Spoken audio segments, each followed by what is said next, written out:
when you showcase a car in a museum, it's usually one of a type of car. But in this case, it's the only one ever made, the only one that will ever be made. And that just kind of helps hold that special place in history as opposed to just any of the production cars.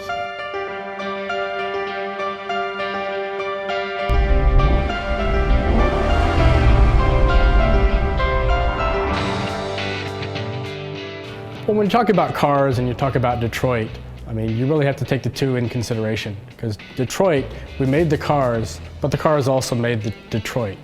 The layout of the city, our economic structure, our way of life, our culture, all goes back to that car industry that started over 100 years ago. Yeah, the rumors of Detroit's death are greatly exaggerated. There's whereas the municipal stuff is kind of fallen apart, the arts and culture scene is more alive than ever. So things are possible here that just aren't possible anywhere else. Yeah, we're approaching the Ford Piquette plant. This was actually the outskirts of town. This was considered the country when they built Henry Ford's first factory. And he outgrew it so quickly that he then moved to Allen Park in Dearborn. But this was where the innovation happened. I mean, this is where they screwed together the first assembly line. The Mustang II was unveiled on October 6, 1963 at Watkins Glen in New York.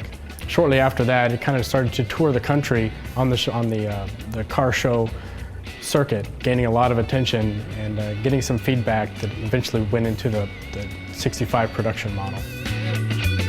So after the Mustang II toured the country on the show circuit, it sat in a warehouse for a little over 10 years at Ford Motor Company. Eventually, the company decided to donate it to the Detroit Historical Society, where it's been ever since. So in Detroit here, we've got some of those beautiful buildings in the entire world. Take the Guardian Building. The Guardian Building, they built that thing in 7 months. It was one of the world's tallest buildings for a long time. For how much of the history that we've lost here in Detroit, we've kept just as much of it, and it's astounding. Well, the first iconic piece of this, of the Mustang II concept, is the bullet-shaped nose cone. That's an integral part of the front fenders as well.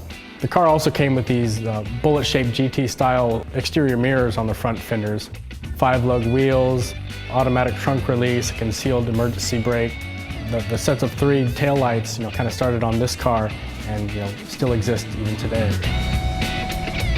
This has become an amazing art and culture capital.